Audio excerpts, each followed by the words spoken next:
आज मैं आई हूँ अपने दिन की शुरुआत करने उज्जैन में एक ऐसी एक्टिविटी के साथ जो मैंने लाइफ में कभी नहीं किया and which has been on my checklist for a very long time.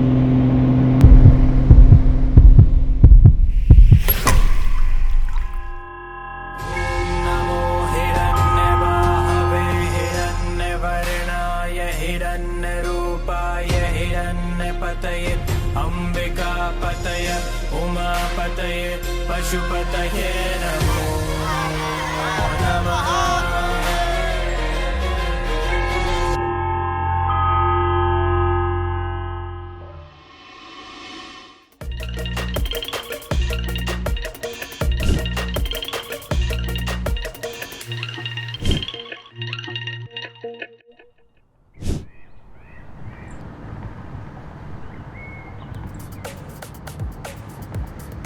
Sky diving और मैं काफ़ी नर्वस हूँ लेकिन बहुत एक्साइटेड भी हूँ because this has been on my bucket list for the longest और अब फाइनली मैं ये करने वाली हूँ। सो चलिए मेरे साथ, let's experience this together. The entire event is organized really well by the Sky High team and they made me really comfortable by explaining the entire process. But I'm also getting nervous as I'm about to fall from 10,000 feet. Wish me luck.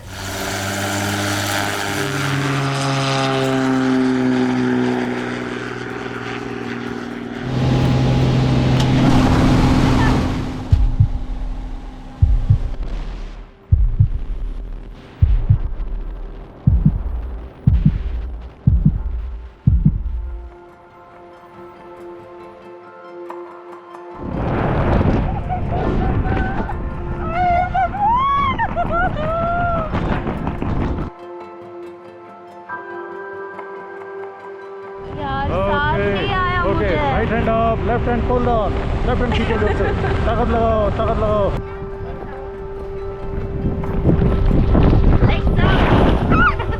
Nice.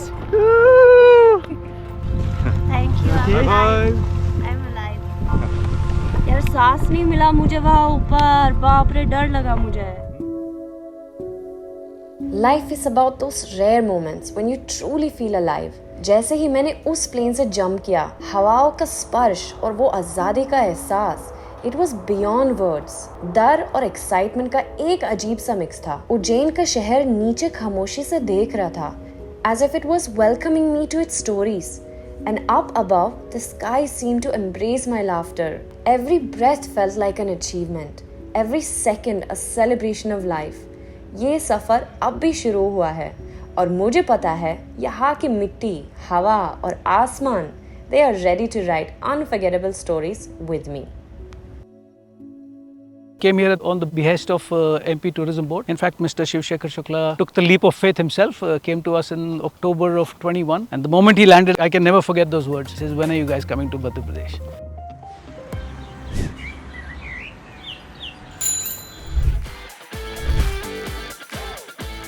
Sky diving के unreal experience के बाद अब समय था जमीन पर सितारों और समय के खेल को समझने का। और नेक्स्ट स्टॉप उज्जैन का जंतर मंतर। उज्जैन का जंतर मंतर ये बस एक ऑर्डिनरी साइट नहीं, यहाँ समय और स्पेस का इनक्रेडिबल ज्ञान प्राप्त किया जाता था। इसका हर इंस्ट्रूमेंट एक प्रिसाइज कैलकुलेशन और ऑब्जर्वेशन के लिए बना हुआ है। चलिए देखते हैं अंदर।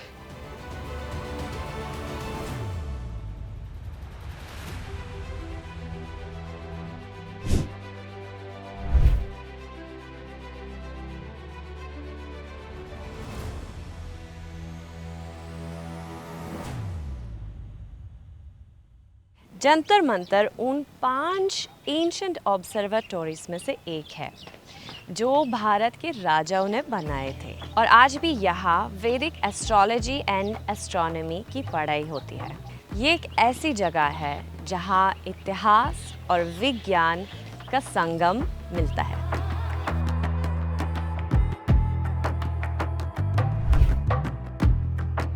सही है, 3 बज गए।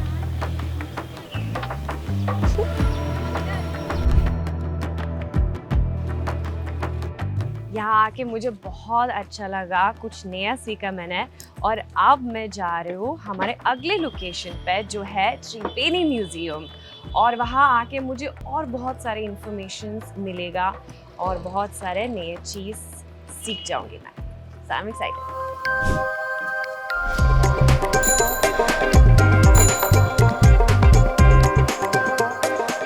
तो ये है त्रिवेणी म्यूजियम, उज्जैन का एक ऐसा स्थल जो हमारी हेरिटेज और स्पिरिचुअलिटी को दर्शाता है, और यहाँ की आर्ट वर्क्स और स्कल्पचर्स आपको एक अलग ही दुनिया में ले जाता है। तो चलिए चलते हैं एक अलग ही दुनिया में।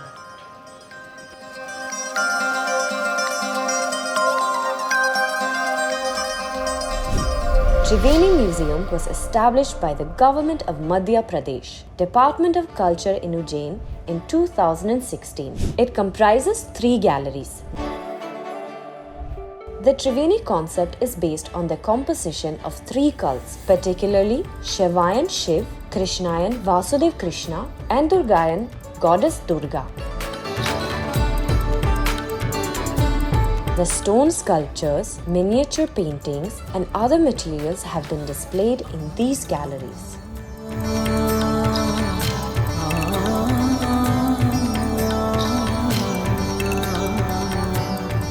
कल्चर डिपार्टमेंट की फर्स्ट फ्लोर पे यह पहली दीर्घा है जिसको शिव दीर्घा के रूप में हम देखते हैं। ये शिव जी से संबंधित सारे स्कल्पचर्स, मिनिएचर पेंटिंग्स और यहाँ पर डिस्प्ले किया हुआ है। एक आर्टिफिशियल बेनियन ट्री यहाँ पर बना रखा है जिसमें हमने हमारे रिचुअल्स को भी कनेक्ट किया है, ये कलावे और घंटियों को शो करके आप देख सकते हैं। ऊपर केरल का मिनिएचर पेंटिंग है जिसमें नटराज जी के आनंद तांडव की मूर्तियों को डिस्प्ले किया हुआ है। इसकी रूट्स ओरिजिनल हैं, जितनी भी रूट्स हैं ये सारे ओरिजिनल हैं, बाकी पूरा आर्टिफिशियल। मध्य प्रदेश के त्रिवेणी म्यूजियम में इतने सारे हिस्टोरिकल आर्टिफैक्ट्स देखने के बाद अब चलते हैं महाकालेश्वर के दर्शन करने और उनकी ब्लेसिंग्स लेने।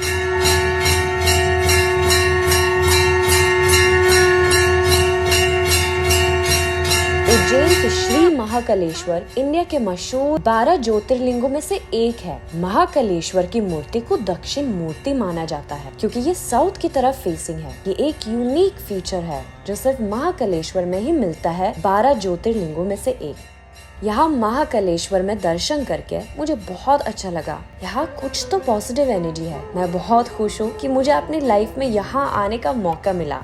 श्री महाकालेश्वर महाराज की जय। सच बताओ तो मुझे ना ये निकालना है क्योंकि ये महाकाल जी के ऊपर था और पंडित जी ने मेरे ऊपर डाल दिया। तो I am feeling very blessed and lucky. नहीं निकालना मुझे।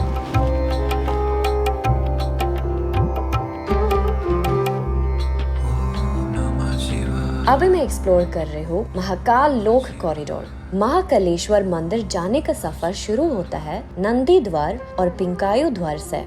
900 मीटर लंबा ये पाथ पिलग्रिम्स को सिर्फ महाकालेश्वर मंदिर तक ही नहीं ले जाता, बल्कि इसमें बहुत खूबसूरत अट्रैक्शंस भी है। मुझे लगा था कि यहाँ सिर्फ शिव जी की मूर्ति होगी, पर यहाँ को सारे भगवान हैं। जैसे ही सूरज डूबता है महाकालेश्वर लोक कॉरिडोर एक खूबसूरत नजारा बन जाता है। आज का ये दिन उज्जैन में यही खत्म करते हुए मैं अब एक्साइटेड हूँ कल के लिए, जो होगा ओमकारेश्वर के नाम।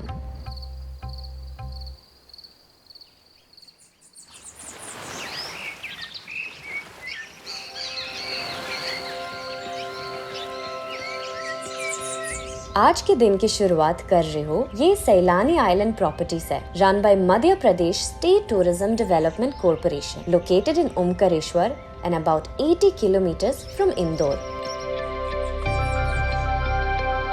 यहाँ विजिटर्स के लिए एक पीसफुल ब्रेक है, जहाँ सैलानी आइलैंड रिसोर्ट में अकोमोडेशन का भी फैसिलिटी है। नर्मदा के किनारे पर बना हुआ ये स्पॉट हॉलिडे स्पेंड करने के लिए सबसे बेहतरीन जगह है, जहाँ का एनवायरनमेंट बहुत ही सुकून देता है और रिजुविनेटिंग भी है। मध्य प्रदेश में ये सबसे यूनिक और बेहतरीन जगह है जो वेकेशनर्स को रिलैक्स करने के साथ साथ एडवेंचर भी देता है।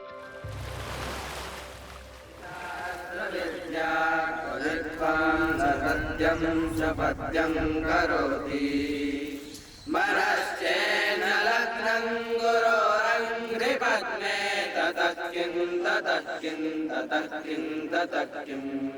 एकात्म धाम जो एक ग्लोबल स्पिरिचुअल हब है। Omkareshwar has been honored as a place where आदि शंकराचार्य ने अपनी यूनिवर्सल फिलॉसफी को कमेमोरेट किया था। स्टैच्यू ऑफ वननेस जो आदि शंकराचार्य को 108 फुट की ट्रिब्यूट है, इस प्रोजेक्ट के तहत सितंबर 2023 में इंस्टॉल किया गई थी। ये स्टैच्यू 54 फुट पेडिस्टल के ऊपर रेस्ट करते हैं जो 27 फुट लोटस पेटल बेस द्वारा सपोर्ट की जाती है और ये देखने में बहुत ही इम्प्रेसिव लगती है।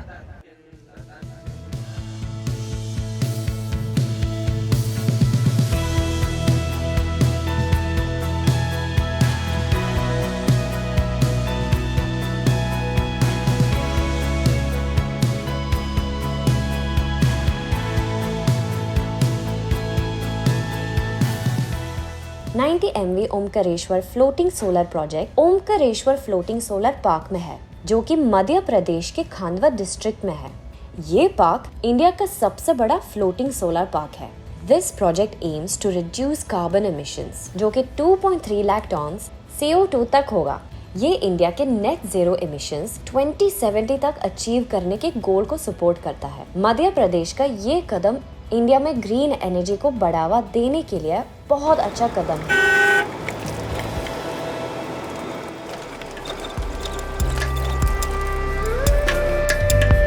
ओमकारेश्वर टेम्पल लॉर्ड शिवा को डेडिकेटेड है। ये शिवा के 12 ज्योतिर्लिंगों में से एक है और हिंदुओं के लिए एक फेमस पिलग्रिमेज स्पॉट है। लाखों डिवोटीज यहाँ हर साल विजिट करते हैं।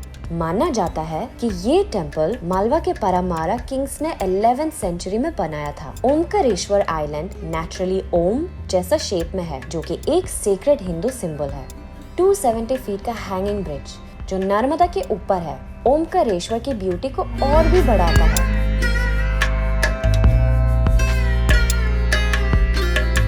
ओमकारेश्वर टेम्पल में मेरे दर्शन का एक्सपीरियंस बिल्कुल अलग लेवल का था। The energy here is just unbelievable.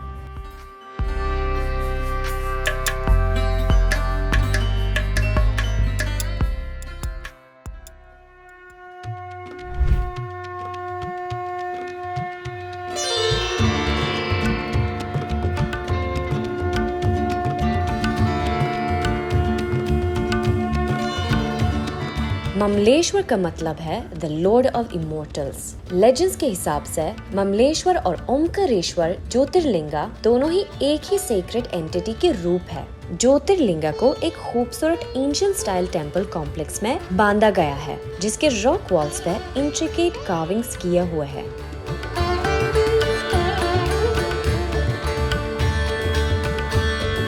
After taking blessings from the temples, अब टाइम हो गया है आरती करने का एट द घाट। जलते हुए दिए की रोशनी, घंटियों की आवाज, भजन के सुर और आरती के लिए इकट्ठा हुए लोगों ने एक ऐसा एनवायरनमेंट बनाया जो कहीं और नहीं मिल सकता है।